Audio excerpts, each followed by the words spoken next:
Movie শুরু হয় মুভির লিড ক্যারেক্টার জনকে দেখিয়ে, যে তার ছোট বোট নিয়ে বেরিয়ে পড়েছে ফিশিং করার জন্য। অনেকটা পথ চলার পর সে তার সামনে অনেক কুয়াশা দেখতে পায় এবং তার চারপাশ অন্ধকার হয়ে যায়। সে সেই কুয়াশার ভিতর দিয়ে অনেকটা এগিয়ে যায়, তখন সে সামনে একটা বোট দেখতে পায়। সে সেই বোটের কাছে যায়। বোটটা মাঝ সমুদ্রে থেমে থাকতে দেখে সে বোটের মালিককে ডাকাডাকি করে, কিন্তু কেউ কোনো সাড়া শব্দ করে না।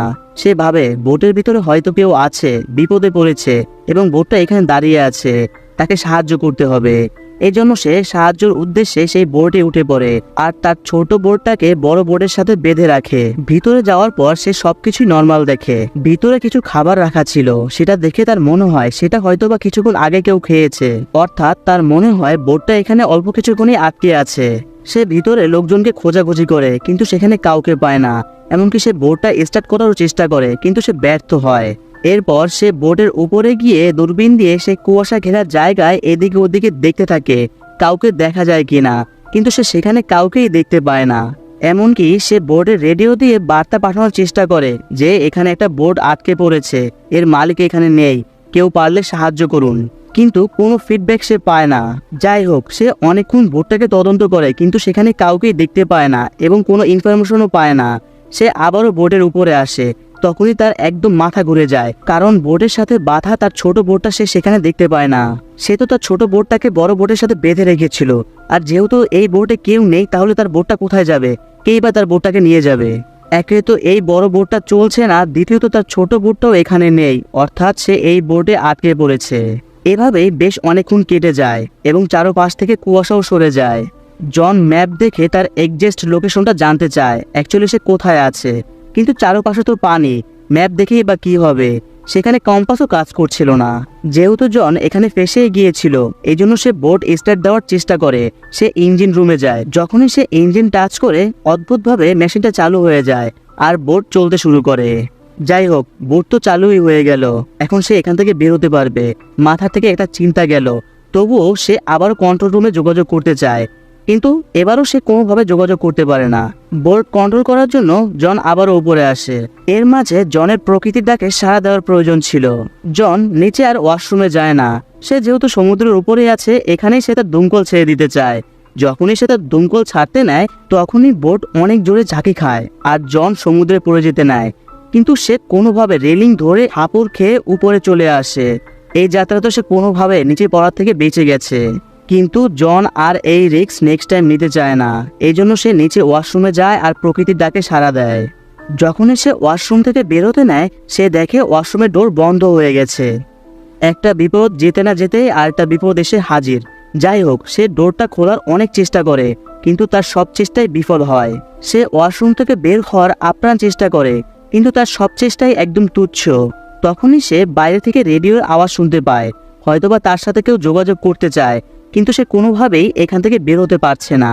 এর মাঝে হঠাৎ সে বাইরে একটা শিপের আওয়াজ শুনতে পায়। এটা দেখে সে জোরসোরভাবে আরো ওয়াশরুম থেকে বেরোতে চাচ্ছিল, কারণ শিপটা এখান থেকে চলে গেলে সে আর এখান থেকে বেরোতে পারবে না। কিন্তু সে কোনোভাবেই সেই ডোরটা খুলতে পারে না। এবার সে ওয়াশরুমের উইন্ডো দিয়ে হাতে একটি কাপড় নিয়ে নাড়াতে থাকে যাতে ক্যাপ্টেন তাকে হেল্প করতে এগিয়ে আসে, কিন্তু এত দূর থেকে ক্যাপ্টেন সেই ছোট কাপড়টা দেখতে পায় না আর শিপ সেখান থেকে যেতে শুরু করে। এবার জন সে যেই বোটে আছে সেই বোটটা থামানোর চেষ্টা করে। সে হাতে একটি রশি নেয়, রশিটা পানির ভিতরে ফেলে দেয় যাতে তার বোটের পাখার সাথে রশিটা পেঁচিয়ে থেমে যায়। কিন্তু এখানেই ঘটে একটা অঘটন। যখন রশিটা পাখার ভিতরে পেঁচায় তখন রশিটার অনেক টান পড়ে আর সেই রশিটা গিয়ে জনের গলায় পেঁচিয়ে যায়। ওদিকে পাখার টানে রশি জনের গলায় ফাঁসির মতো আটকে যায়। জনের অবস্থা অনেকটাই খারাপ হয়ে যায়, সে প্রায় মৃত্যুর শয্যায়। তখন সে কোনোভাবেই অনেক চেষ্টা করে তার গলা থেকে রশিটা ছাড়িয়ে নেয়। জন মরতে মরতে বেঁচে গেছে, তার অবস্থা অনেকটাই খারাপ হয়ে গেছে, তার গলার অবস্থাও তেমনটা ভালো না। সে ভাবে তার জীবনের সবচেয়ে বড় ভুল হলো এই বোটের উপরে ওঠা। জন আবারও চেষ্টা করে এই ওয়াশরুম থেকে বেরিয়ে যাওয়ার। সে ওয়াশরুমের ডোর ধরে টানাটানি করে। এবার তার কাছে মনে হয় কেউ হয়তোবা পেছন থেকে ওয়াশরুমের ডোরটা আটকে দিয়েছে এবং টেনে ধরে রেখেছে। সে বাইরে কেউ আছে কি না এটা জিজ্ঞাসা করে এবং তার কাছে ক্ষমা চায়।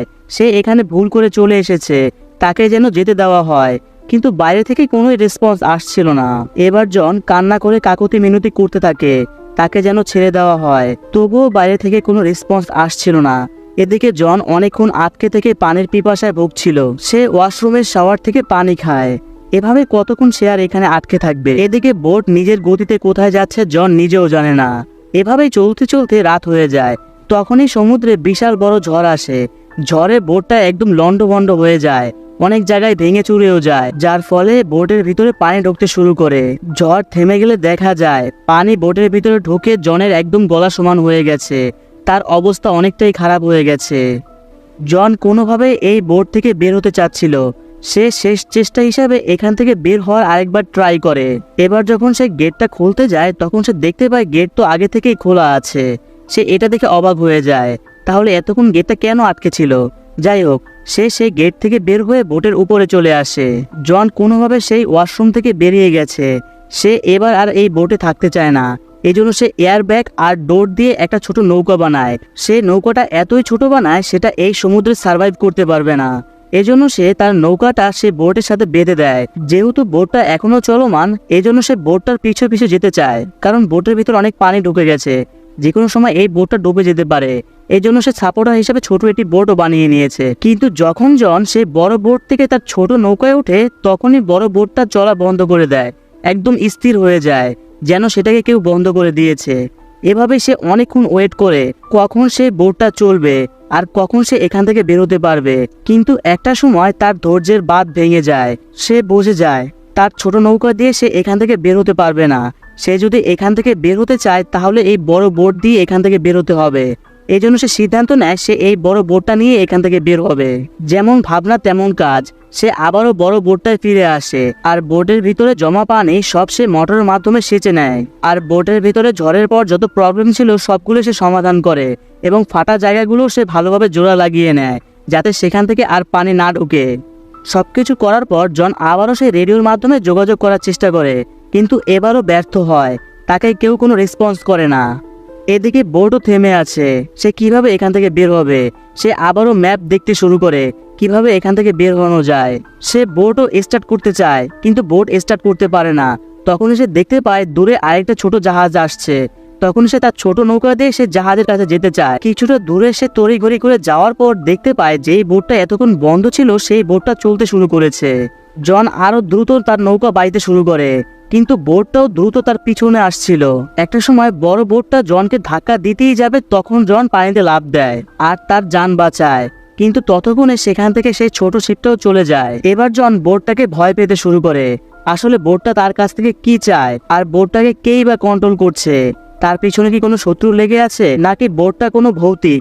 সে এগুলো ভেবেই অনেকটা সময় পানিতে কাটিয়ে দেয়। কিন্তু এই পানিতে অনেক বড় বড় শার্ক ছিল। সেই শার্কের কথা ভেবে আবারও বোটে উঠে যায়। জন ঠান্ডার কারণে কাঁপতে শুরু করে। এই জন্য সে বোটের ভিতরে গিয়ে চাদর মুড়ি দিয়ে শুয়ে পড়ে। যখন তার ঘুম ভাঙে সে বুঝতে পারে বোটটা তার নিজের গতিতে চলছে। জন যখন আবারও বোটের উপরে উঠতে চায় তখন সে দেখে মেইন ডোর আবারও অফ হয়ে গেছে। সেটা সে কোনোভাবেই খুলতে পারছিল না। সব বিষয় মিলিয়ে জন একদম পাগলের মতো হয়ে যাচ্ছিল। তার সাথে কি হচ্ছে এগুলো? কেনই বা হচ্ছে? আর এই বোর্ডটাই বা কে কন্ট্রোল করছে? তখনই জনের নজর পড়ে ওয়াশরুমের দিকে। সে সেখানে ছোট একটি ডোর দেখতে পায়, যে রাস্তা দিয়ে সে সরাসরি বোর্ডের উপরে যেতে পারবে। সে কোনোভাবে গুটিসুটি মেরে সেই ছোট ডোর দিয়ে ভিতরে ঢোকে। যখন সে উপরে যেতে নেয় তখন দেখে উপরে একটি কাচের দরজা, সেটা অনেক মজবুত করে লাগানো। সে এখন উপরেও যেতে পারবে না আর সেই ছোট ডোর দিয়ে পিছনেও যেতে পারবে না, অর্থাৎ সে আবারও ছোট একটি জায়গার ভিতরে আটকে পড়েছে।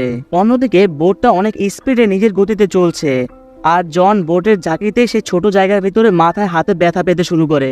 জন অনেকটা আহত হয়ে যায়, কিন্তু একটা সময় জন বুঝতে পারে বোটের স্পিড অনেকটা স্লো হয়ে যাচ্ছে।